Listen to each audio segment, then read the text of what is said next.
Last year I got invited on a trip to the US with the US Embassy. It was the trip of a lifetime. If you're interested, I've got a bunch of videos about it, and I have videos from each state that we visited. So a quick description of the trip. It was based on TV shows. The first place we visited was Washington DC, and that was supposed to be West Wing. And then we went to Indianapolis, and that was based on Parks and Rec. Then after that was Albuquerque, New Mexico, Breaking Bad, and then LA, California, which was just general TV. But this video is going to be about my airport experience, because oh my god. I went on this US trip with a bunch of strangers that I'd never met before, so that was a bizarre experience in itself. So I was the only person flying from Glasgow airport. I got there a day late. I got there a day after everyone, and it was chaotic. So I'm going to tell you about my experience of spending 2 days in airports, pretty much. 1 day in Glasgow airport and 1 day in New York airport, where I was then flying to Dulles airport from New York. I met so many interesting people that I felt it deserved an entire video of its own. Some of the people were Scottish, some of the people were from America.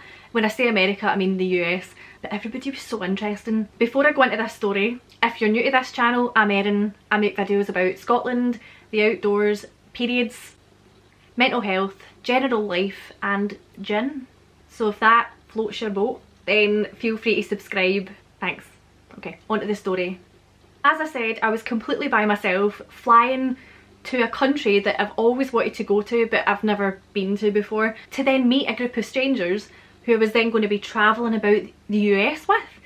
That's just, it's such a bizarre thought. I was a bit nervous, but not as nervous as I originally would have been. I used to have quite bad anxiety, and normally this would be something that would terrify me, but I'd just done a road trip around Ireland and I'd stayed with a psychic woman in the middle of nowhere in Kerry, and I'm pretty sure she healed me. There's a whole video about that. Right, where do I start? So I got to the airport, flight was at 9 in the morning-ish.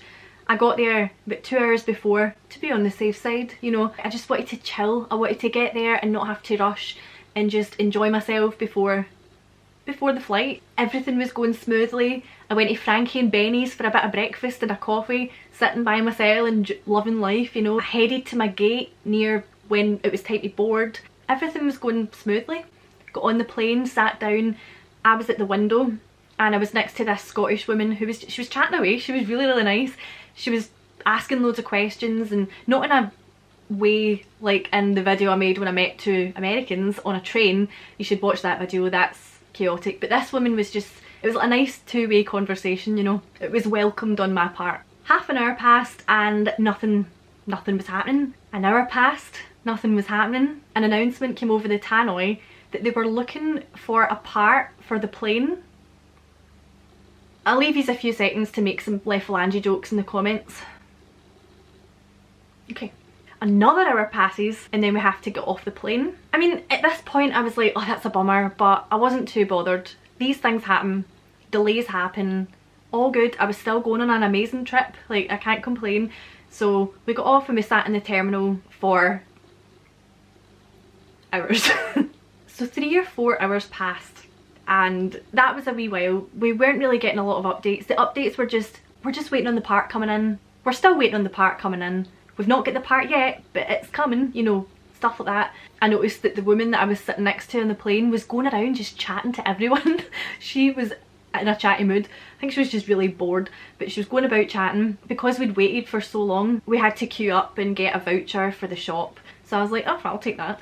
So when I was standing in the queue for this voucher, there was this guy who was standing kind of by himself. He was probably about early 20s, and he was doing like dances on his phone.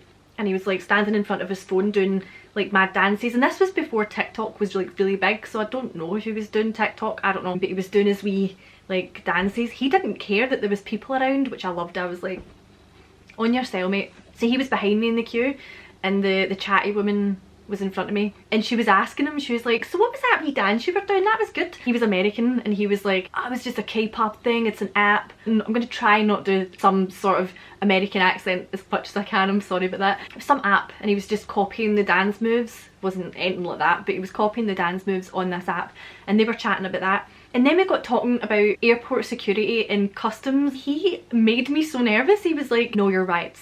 Make sure you know your rights. And I was like, sorry. What? That calmed my nerves quite a lot. Sat for another few hours, like hours and hours passed. I decided to go to the toilet. I'm in the toilet and I came out the toilet. Everyone's gone. And I was like, did the plane depart without me? Where is everyone? And I think I knew deep down that it'd been cancelled. I was kind of holding hope that the flight wouldn't be cancelled, it would just be really delayed. But no, yeah, I came out the toilet, went up to the wee desk and I went, what's going on? And the woman's like, did you not hear the announcement? The flight's been cancelled? And I was like, thought that. And then she said I was to go back to the very front, the beginning of the airport, you know, and they said that they would get people taxis and or hotel rooms. By this point, it had been so long that I just kind of wanted to go home. I got lost and then I went back out into the main bit of the airport and there was two queues, so one for a hotel and one for a taxi queue. It was not clear which queue was which, so I think I was in the hotel queue at one point and then I was somehow in the taxi queue, and I don't know, but we were in that queue for about 2 hours. They were just trying to sort everyone out and I was near the end obviously because I was in the toilet for this, a lot of what was going on. And when I was in the queue, I got talking to so many people and we were told we were getting put on a flight. We were rebooked onto an 11 AM flight the next day, so it's, for me it wasn't a big deal because I still had a lot of, you know, the trip left. But a few people that I met in the queue, there was one girl who was celebrating her 21st birthday and she was going to New York for 3 nights and she just lost a night of her birthday weekend. And I was like, oh. There was a woman who, oh god, when she was to arrive at New York, she was then going to be working and she'd just given a bunch of her staff like a week off because she was going to be working, and then she had to phone the staff and be like, I'm sorry, you're going to have to work because I can't get there just now. So, and I think a few of them were like going away or like doing stuff, I can't remember, but she said they're going to be so disappointed when I tell them that I'm not going to be able to be there. There was a woman who was crying and she came up, for some reason, like people come up and talk to me and I don't know why, but this woman comes up and she's crying and she was telling me about how she was going to be missing her cruise. So she had to get to New York to then make a cruise, but because she couldn't get on that flight, the cruise was going to leave without her. And I was like, oh my god. But yeah, that wasn't very nice hearing all the people's stories of why they were going, so I felt lucky that I still had a lot of the trip left. But then these people had like that, the 21st one, I was like, oh, but so many people had commitments and stuff for this trip and it just sucked. And there was a woman standing in front of me in the queue who was wearing this bright pink, like hot pink suit, and I was like, she's definitely from LA or something, like, you know, I was like, she's definitely. And then she starts talking to me and she has the biggest Glasgow accent. She's like, alright, like she's just talking like that, no, you know what I mean? Like, and I was like, oh, and we got chatting for ages and she was lovely. So when I saw her the next day in her suit, I was like, alright, how's it going? So I eventually got in the queue. They told me, yep, you're rebooked into the flight tomorrow. They got me a taxi. I had to take the wee voucher thing, go into stand in a taxi queue. I obviously stood in the wrong queue. People were confused. I was confusing everyone. I caused a bit of a thing. And then I had to go to this counter to then put in my voucher, and this woman would then take me out to a different taxi queue. It was very confusing, especially after like 9 hours in an airport. You're like a bit kind of tired, bleary-eyed by that point. And in the taxi queue there was this man who is just, if you picture, this is so stereotypical and I'm sorry, but he was like such a stereotypically southern looking man. I can't remember if it was a cap, but he had some sort of hat on anyway, and he was wearing this big wool fleece. He had like white facial hair and he was just this big man, and he turns to me and he just starts chatting away, and he was so lovely. We're chatting about Scotland because he was like, I absolutely love your country. I was like, ah, thanks. I can take credit for it, not. He was telling me he'd just spent the week travelling about Scotland. I asked where he'd been. He said, we went to Edinburgh, Inverness. Where else did they go? Edinburgh, Inverness, and the Isle of Skye. It's usually the places you hear people visiting. I was saying how like they're really nice places, and I was giving him other places that he should visit and stuff, and we were just chatting away for ages. He was like, well, hopefully we have better luck tomorrow. And I'm like, yep. And we said our goodbyes and I got in my taxi and I went home, and I thought to myself, I actually had quite a nice wee day out in the airport. Just spent the afternoon in the airport. It was nice. It was just nice talking to loads of people. Yeah, I thought, do you know what, it's not the end of the world. We'll just go on by flight in the morning, it'll be fine. So I get there, got there at 9, went to Frankie and Benny's, had my wee breakfast and a wee coffee, and I was thinking to myself, I wonder if they think I just like have days out in the airport and I don't actually get flights. I just go to Frankie and Benny's for breakfast. Went to the gate and all that, like the same as before. We got on the flight again. It was all, you know, it was all going quite well. phalange was in place. And I was seated again at the window and I was next to this American couple. I can't remember where they said they were from, but they were so nice. And I was next to the woman and she was just chatting away again. She said that it was her first time in Scotland, she loved it. I said, where did you go in Scotland? She said, Edinburgh, Inverness and Skye. And I was like, good choices. I'm not knocking people's choices, they are lovely places to visit and they're very well promoted in Scotland, so I can see why people go there. And because it was quite a long flight, she was saying, look, don't hesitate to tell us to move if so you can go to the toilet or whatever, because I kind of worried about that. I don't like sitting in at the window when I'm next to strangers, because I just sit and try and hold the toilet in so that I don't need to make them move, especially if they're sleeping and you're like, excuse me.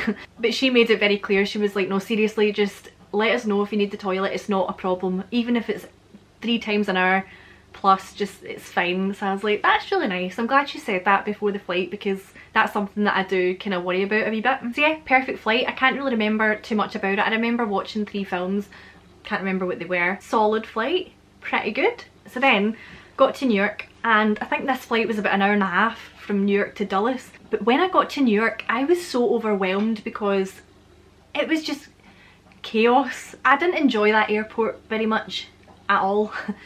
It just was very chaotic in the layout. It was confusing, and I was also myself, so I think that made me a bit like, oh my god, I'm out of my depth. I was a bit unclear about where I was going.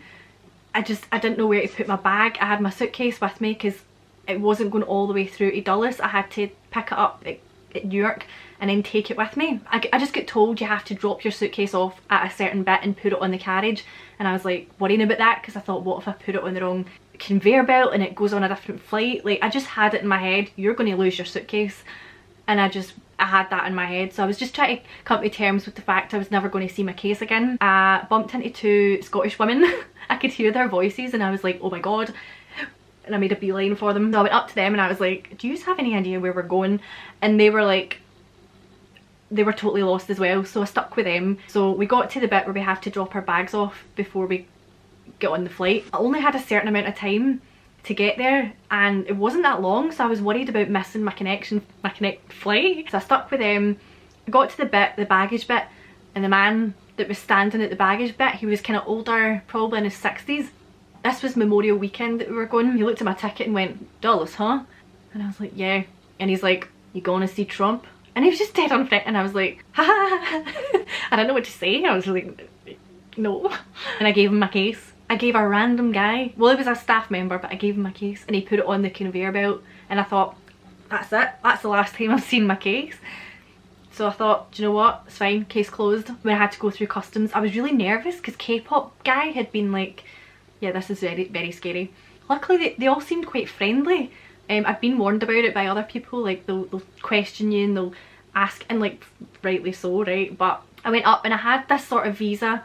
I had to go to London for the visa, and I think it was like part work visa, part leisure visa. It wasn't like one that we applied for online, it was, we had to get one that was a certain kind, so I had to actually go to London and have an interview and stuff to get this visa. It's quite scary. I ended up interviewing the guy that was interviewing me. He's going, oh, I've been to Scotland. I'm going to He's got, oh, whereabouts? And I'm sitting there, standing asking him if it's trip to Scotland, and he's supposed to be approving my visa. Yeah, it didn't go well. The woman said to me, she's like, so why do you have this visa? And I'm like, it's the one the embassy told me to get. And she's like, but why? And I'm like, I'm on a trip with the US embassy. And I don't think I described it well enough. I didn't say, because it wasn't a sponsored trip, but it was still a free trip with the embassy, but it wasn't paid. So I don't think that she understood what I was trying to, what it was. And I was trying to say, when I said this is what the embassy told me to get, I didn't specify that it was a trip with the embassy, you know, like, of course. And so she was just like, yeah, but why did the embassy tell you to get this visa? And I'm like, I don't know, it's just the one that they told me to get, I don't know. And then she's like, I'm gonna have to call someone. And then I finally said, it's a trip with the embassy. And then she's like, why didn't you say so? And I'm like, I don't know. And then it was fine. And then I got to go through and it was all good. And then I joined the security queue. And this was stressful because it was so busy. You know how sometimes at airports there's a bit where you can empty your bag and like take out fluids and stuff like that and bin stuff? There wasn't that here. I was like, excuse me, do you have a bin? And she looked at me and went, the bin is over there. And I was like, she's laughing at me saying bin. I got up to the security guy and he's quite intimidating, right? He looks just quite scary, like very serious and like, you know, and he looks at my passport and he's like, Dugan, that's my second name. And he's like, I like that name. And I'm going, thank you. And then he just smiles and he's got such a lovely face. And he goes, do you know where you're going? And I was like, I really don't have a clue. And he then told me that I had to get like a coach. Coach isn't the word he used, but he said I had to get a coach to go to a different terminal. And he said it might have changed, but I'm just letting you know that you have to get a coach. And he's like, but double check, make sure it's all okay and you'll be fine. And I was like, oh my god, I did not know I had to get a coach to a different terminal. So I was like, this is so helpful, thank you. And then he gave me a wee wink and I was like, oh, that was fun. Went through security and it was fine, you know, it was absolutely fine. Got on this busy coach and by this point I was knackered by this point because I just had like a 10-hour flight. So I'm sitting there in this coach like, and I spotted the Scottish women and they're like, ah, you made it? And I'm going, aye, I made it. So I get to this terminal, it's just like a big circle, you know, it's just a big circle. There's like shops in the middle and it's so busy. And I was instantly again overwhelmed because I was like, right, I've got a wee bit of time to pass, I might go and get a coffee. What do I do? My phone charger stopped working, so I wanted to go and get a phone charger. I wanted a USB cable so I could plug the USB into the seats at the airport. Went to the shop, I couldn't find the one that goes into my phone. So I asked the girl that worked there for help and she didn't really know either. So she ended up going, I think this is it. And I went, okay, I'll get that one. And then I bought it and she said, do you want your receipt? And I said, no, I don't know, I was just tired, but I said no to my receipt. And I thought, oh god, maybe I should have taken it because what if it doesn't fit? And of course it didn't fit in my phone. So I had to go back to the shop and be like, right, the one that you recommended, it doesn't fit in my phone, I'm wondering if I can return it. And she went, do you have your receipt? And I was like, it's in that bin behind your desk. And then she's like this. So then she starts raiding the bin and I'm watching her raid this bin thinking, I can't let her raid a bin by herself. I went round and helped her raid this bin and we're both just bin raiding or trash raiding. I felt terrible. There was so many receipts and we're like going through all these receipts going, is that mine, is that mine, is that... It was so bad. And then she turns to me and goes, I did ask if you wanted a receipt. I was like, I know, I'm so sorry. I just felt so guilty. Yeah, eventually we found the receipt eventually. Honestly, after about 10-15 minutes I felt so bad. I didn't end up getting the charger that I wanted. I returned it and I thought, I'm done, I don't want to do that again. So I just left it. Sat down at the seats and I thought, I'm just going to relax. An announcement comes over the tannoy saying that our flight's delayed. An hour passes, we get another announcement. It's going to be another hour. It was something about another plane was delayed and then that delayed all the rest of the planes, so there was just more and more delays. And then this man, I had my earphones in and this man comes up and sits next to me and he's going, hello, how are you? And I'm like, oh jeez. And he's like probably late 50s. He was wearing a wee pair of beige trousers, wee white kind of hat on and a polo shirt. And he sits next to me and he's like, and I wasn't really in the mood to chat, but I thought I can't ignore him. I need to learn my lesson. So he's telling me about how much he loves boats and that he makes boats, and there's somebody hammering out there. Maybe it's the guy making boats. He's talking about his boats, he's showing me pictures of his boats, he's telling me about his wife. He kept telling me she's Asian, I don't know. Then when I finally got to speak, he went, oh, Scottish, huh? And I'm like, aha, and he goes, okay, the new. And I'm like, it was painful. And he kept trying to do a Scottish accent and he was going, a bonny wee Scottish lass. And I'm like, yeah. And then he was just sitting talking to me and then he says something really racist. It was something that I won't repeat, but he just said something very racist about somebody in his family marrying someone that was not his colour preference, and he just went on and I just stood up and walked away. I didn't even like say anything because I was so done. I was done when he started talking about boats, but like when he said this, I just thought, nah, no. I just got up and I just walked away because I was like, what? And then I just went over and sat in front of my terminal and it was packed and everybody was saying, like, everybody was going, I think this flight will be cancelled. I think this flight will be cancelled. Because I think about 4 hours or 5 hours passed and there was still nothing. So everyone was going, yeah, the flight's getting cancelled. And I'm sitting going, I really, really hope it doesn't get cancelled. Yeah, it was quite stressful. And then I was so tired by like hour 6 that I was falling asleep in my chair, and I don't ever, like, I can't fall asleep anywhere. It takes me hours to fall asleep. So the fact that I was in the airport like this is saying something. I was so tired that at one point I was listening to my music and I started singing. And then when it was only when someone looked at me that I was like, I just didn't realise I was doing that, you know. I was so tired, I was delusional. And then I think it was like hour 7, the woman comes out and she's like, just to let you know, the plane's here, and everyone cheered, even I cheered. I was sitting going, yeah. And it was a nice atmosphere, it was good. We got on the plane and it was one of those really tiny planes, and of course I sat in the wrong seat because I can't read. And yeah, so I sat in the wrong seat. I sat in this girl's seat, and she comes up and she goes, she was English, she was like, excuse me, you're in my seat. And I'm like, okay, okay.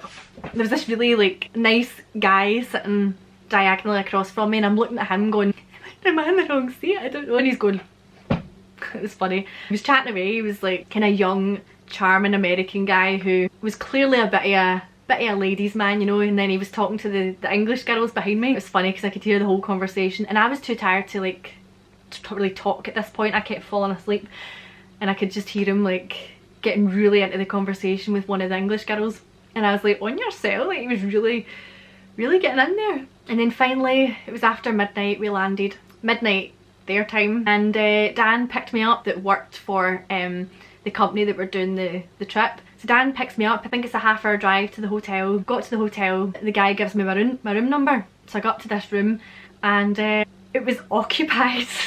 I went in and there was people's stuff lying about the room, and I'm like, am I sharing with someone? I thought maybe I'm sharing with one of the girls.